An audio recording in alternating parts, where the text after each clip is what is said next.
some time to have kind of looked over the game and everything over the evening and all that. What's your, any new takeaways for you in terms of performance? Yeah,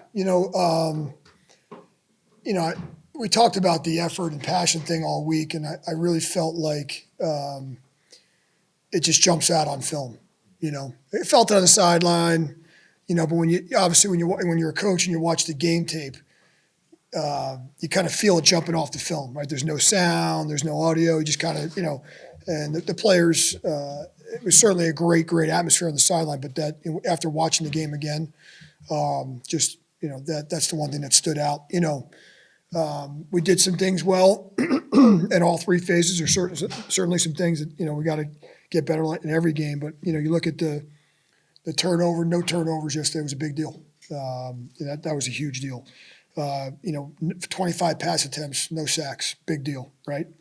I think offensively, when you look at it, there was a big difference between the first half and the second half. So that's got to be something we continue to preach, is just finishing the game. There's a couple opportunities we had at the end of the game with the ball to kind of get the game, control the game. We didn't do that. Defensively, I thought we started fast. We forced 2 fumbles that we didn't get. Obviously, we had the huge interception, which I thought might have been the biggest play of the game. And, but we gave up too many explosive plays. So, you look at the good and the bad of everything. And special teams, same thing. We did some really good things there, too. I thought Matt Hayball eliminated their return game and on the punts, really executed our game plan. So, you go back and you look at it. Certainly happy as heck with the result, but there's certainly some things we can take away to work on. You probably asked this yesterday, but what was the sense of relief? Because some games is a long time. In terms of what? In terms of 7-game losing streak. You're talking about just the overall stretch of the yeah.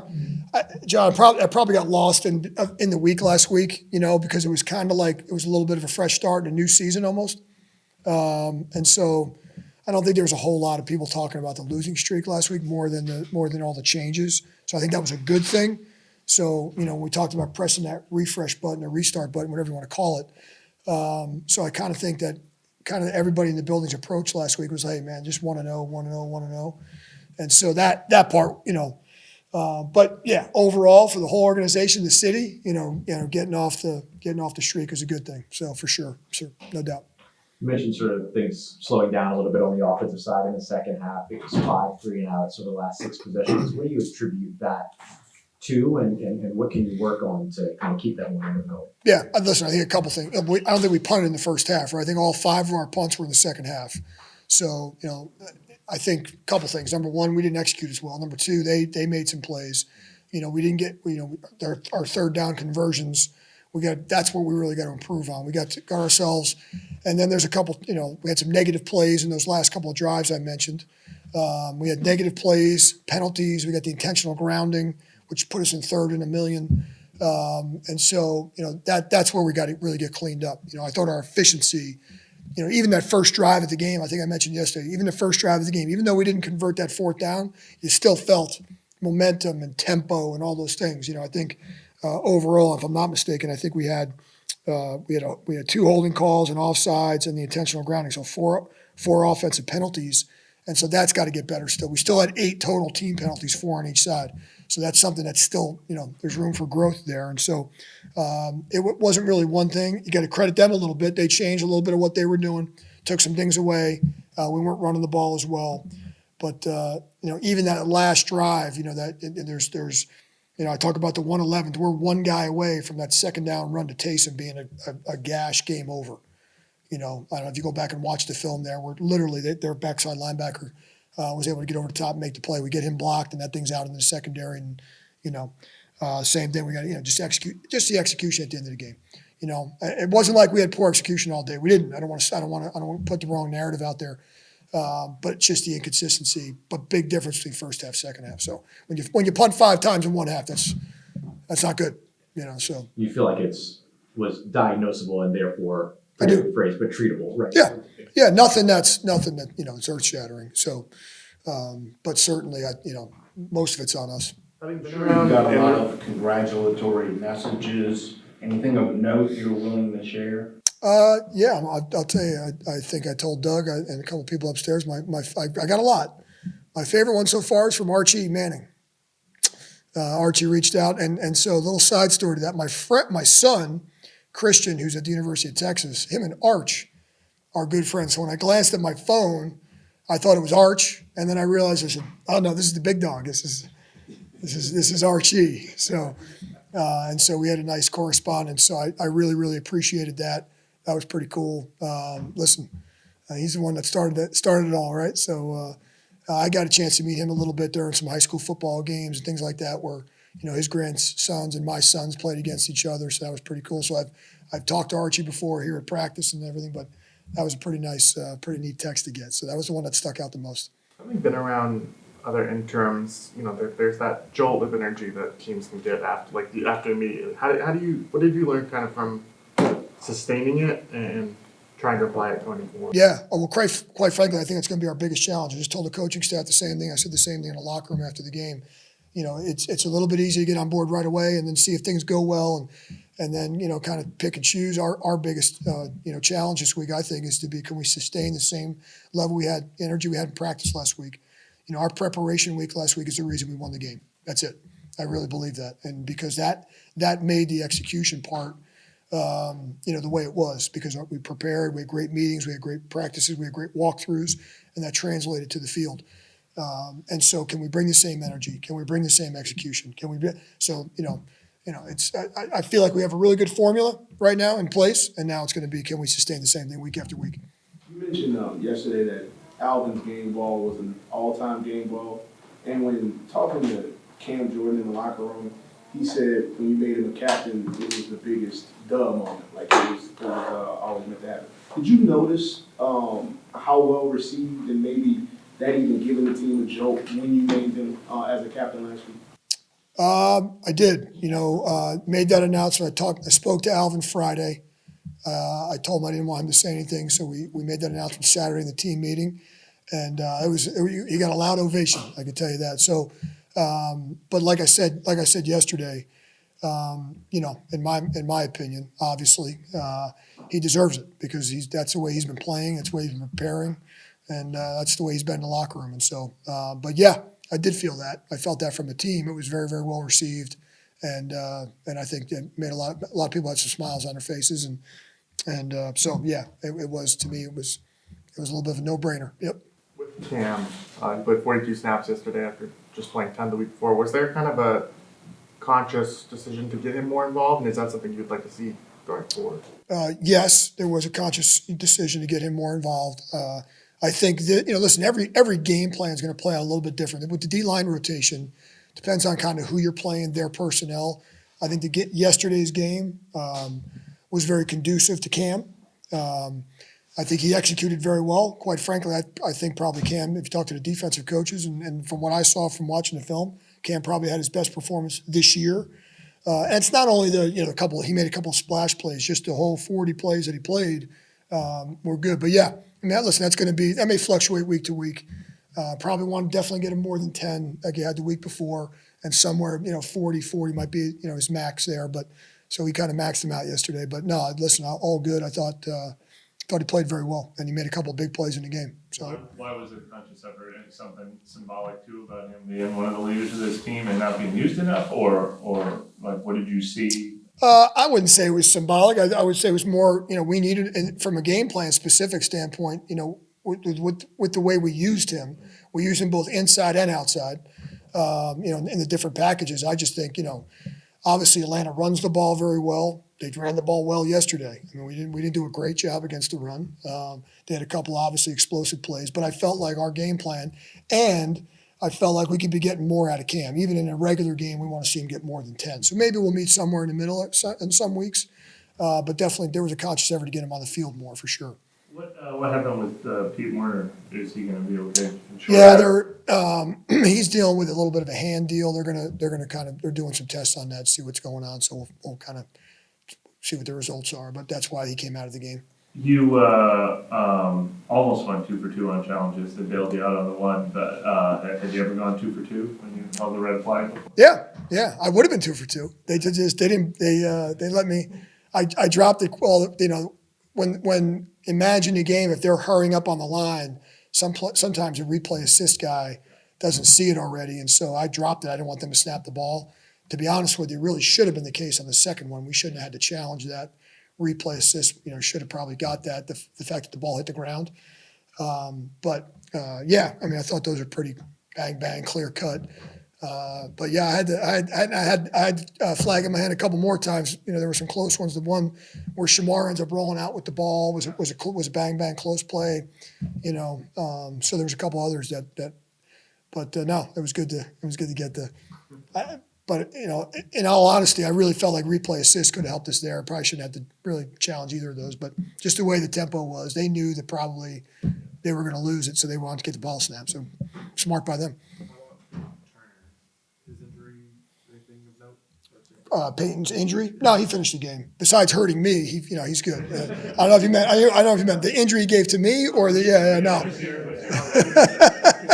Yeah, listen, I'm full go no matter what. So I'll be out there. Y'all evaluated everything, made a lot of changes, no matter how small, to try and break through. And you just said now it's all about sustaining what you did last week. Is that a tricky transition from looking at as much change as possible to not wanting to lose what you've gained? Yeah. Well, I think all the changes that we made last week were received positively. But like I said to you guys last week, I want the guys walking in here every day thinking, okay, what's next? And it might be the smallest thing. And we got to continue to do that. We got to kind of continue to keep everybody alert. I just don't want to get into that same mentality. But here's the good news. The good news is we made all those changes last week and we had a positive result. And so I think, the guys will come in here this week and say, hey, listen, this, we had a really good result. This is what we did last week. And, so the buy-in is huge, I think. And so are we going to throw a couple more wrinkles at them this week? Heck yeah. We're trying to do that every week. Try to keep everybody on their toes and, keep them fresh. But the main changes we made, we're not changing the locker room again. I'm not going to do that to bum the equipment guys. But some of the schedule stuff and practices and maybe threw a couple different things into practice. Keep doing that. Well, do you have enough changes to last for another 8 weeks? And also Alvin said he wanted the partitions down in the locker room, so. Hey, you guys are going to walk in here one day. It's going to be, they're going to be different. It's going to be different again. So, yeah, I think I think you can always keep it fresh as a coach. Just little things, and the guys, I think a couple guys might have mentioned to you guys, just even as simple as walking in the team meeting room every day and sitting in a different seat, sitting with a new teammate, see things from a different perspective. You guys come in here and you guys probably sit in the same seats every day too, right? Change it up, change your perspective, There's that all.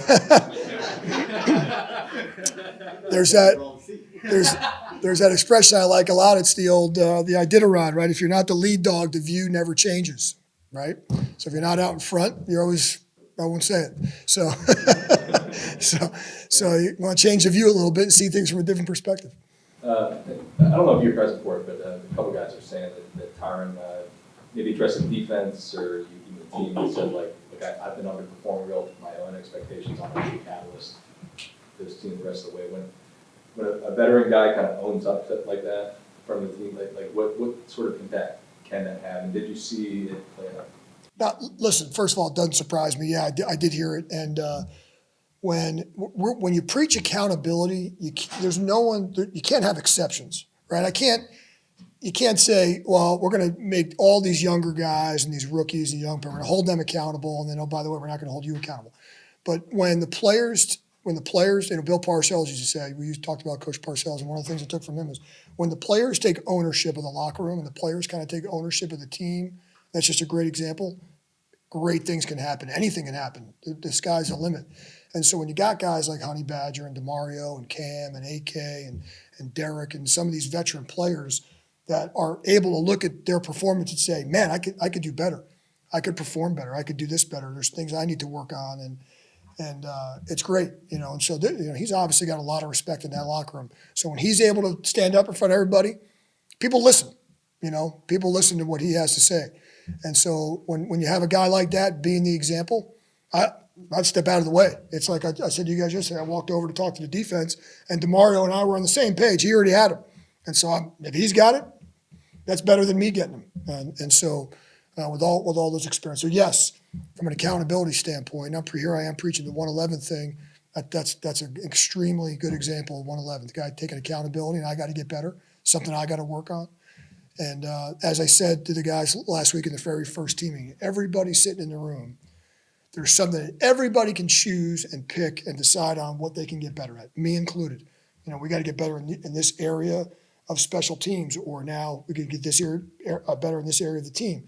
Everybody, maybe it's the preparation, maybe it's your hydration, maybe it's the way you activate, maybe it's the way you practice for the 2 hours. So again, I know it was a little bit of a long answer, but it's important to me. And when guys like that, when guys like Honey Badger buy in, then everybody's buying in. For the defense, obviously they've had a bigger magnifying glass on them these last few weeks. From a confidence standpoint, how much was a win necessary for that? Yeah, listen, it was important for everybody's confidence, the whole entire team. But yeah, here's the deal. I mean, at the end of the day, we ended the game with the defense on the field, and that's how we won the game. And so I think that goes a long way. Are there things we can get better at? Absolutely. But we made some huge plays.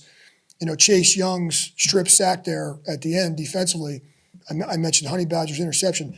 You could argue those are the two biggest plays of the game because those are catalysts in helping us win, because there they are. They're in plus territory when Honey Badger gets the pick. Here they are in a 2-minute drive. They're moving down the field. Just had a big play, strip sack, fumble. And so, yeah, I mean, those plays really lift up the spirits of the defense. Now, there's still things we got to get better at. We got to get better. We're still not tackling good enough. We're still giving up a little bit too much rushing yards. We're still giving up too many explosives. That's still got to continue to get better. But I think there was a little jolt of confidence for sure. Him and a couple of the defensive linemen have said since Brian Yank took over, it's been more about technique rather than scheme. What's the benefit of that? Like, how did you see that kind of play out against the Falcons? Yeah, I mean, listen, when you look at the 7-game stretch, what we weren't doing well, a lot of it had to do with some fundamental stuff on all three phases. And so we kind of got back to, hey, let's get back to basics last week. Let's not worry so much about, all the running all the schemes and doing all that. Let's block, let's tackle, let's not turn the ball over, all the recipe things that are the essentials for winning. And so I think what BY did last week, BY's been here around a long time, and I think what he did last week is like, all right, here we go. We're refreshing, we're restarting. Let's go back to training camp basics and just gap control and getting off the ball and hand placement and violent shed and all that. And that showed up in the game. And so it wasn't as much about the scheme, because sometimes scheme, you can run yourselves out of a play. And so I think he got himself back. He got back on the basics. Does Chase's strip sack count? Like, is that a 1-to-1? Yeah, it's a man-to-man. So if you look at the scheme of that play, we kind of isolated him on the tackle. And I said upstairs, I think that's one of Chase's best pass rushes I've seen this entire season. That's the guy that he was doing. You guys were at the training camp practice. We couldn't get a pass off right in training camp. I mean, he was back there all the time and making those. He was making Tally and Trevor work every day. That's what he looked like, and that's the guy that showed up. That was a huge play. You might not be able to go into too much detail just for game plan purposes and things like that, but it seemed like there were some differences with the way that the defense approached third downs in this game from what we had seen prior. What brought about that change, and did you see the result of it? Yeah. Well, listen, I think Joe Woods and his staff, I think somebody asked me that question during the week, like Joe was going to have his little flavor, added his flavor to, what we were already doing. So our fundamental core defense didn't change, the calls and all that. But I think that's one of the things that Joe brought, maybe a little different third down package to get some new people, some new looks. Here you go. That's one thing. A new coordinator comes in, and then all of a sudden the third down, the pass protections for the offense, they didn't work on that all week. We call those uncarded looks. So their offense, we gave Atlanta some uncarded looks and things that we hadn't, and some of the stuff that Joe had done maybe in the past at other places. That was kind of his little wrinkle to it. So, and there a couple of those ended up being huge. Coach, forgive me if you answered this yesterday, but timeout before the blocked field goal, was that a scheme that you put in, or was that personnel, or was that just the ice?